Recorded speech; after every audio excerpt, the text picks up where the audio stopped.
So we are going to Zambia. We're going to be going to the eastern part of the country. This town is called Lundazi.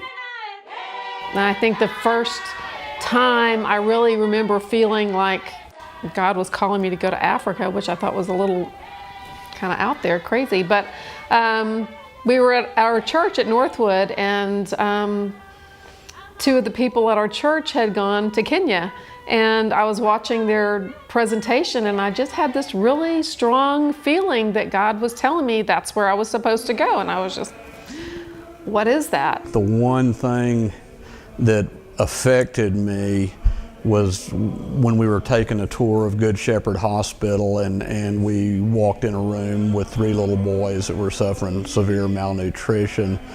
And we walked in, and there were 2 of the little boys were on beds that were on filthy mattresses that had no covers. They were just horribly filthy. They had skin lesions. Another little boy was sitting on a board that didn't have a mattress, and that was a vision I couldn't shake. And I came home with that, and the symptom was a lack of mattresses, and a group of us worked on a project to address that, and we did.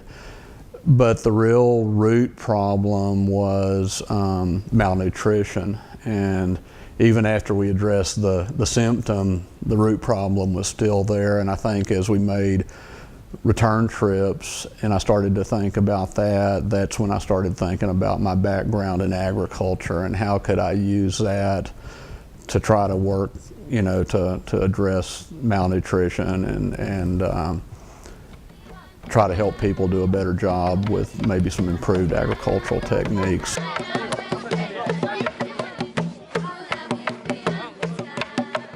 The model that the Presbyterian Church is trying to use now is a partnership model where we go in and work as partners to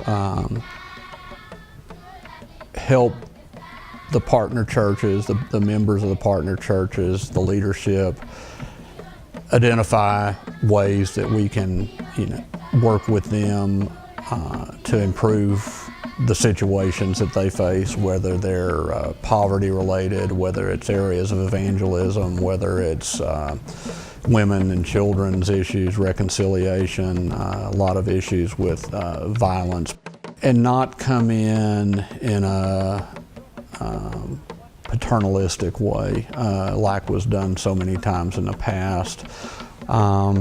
In my particular position, it's going to be a development position. It's not going to be, an evangelism position. And so, in particular, it's going to be agricultural development.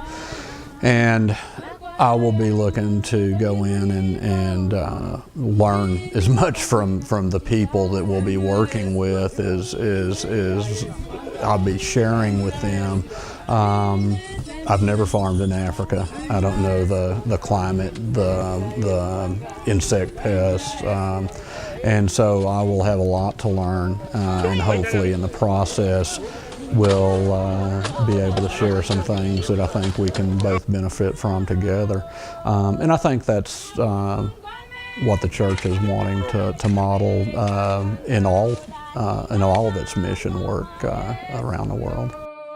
I feel like that's where I'm supposed to be. I mean, it's really not uncomfortable for me to think about living without all of the things that I've got stacked around me. And, it's almost like as we've gone through this process, it's been kind of nice saying, we're not going to keep this furniture. We're not going to keep these glasses. We don't need these things to be happy in our lives. And, that's one of the things that I saw so much, and it makes me a little weepy. All the kids and the families and the people that you see in Africa and Peru and Vietnam and all around the world, they have this joy in their lives, even though they don't have the stuff that we have. In the last year, World Mission has really struggled financially, and there have been several mission co-workers that have been called home, and so the work that they have been doing in those locations is not happening anymore. And I think it's desperately important for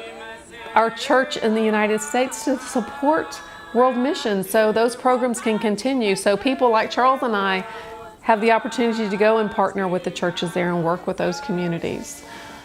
It's important for the people that we're serving and the needs that they have and the work that our church is doing. It's not about us, it's about them and continuing that work.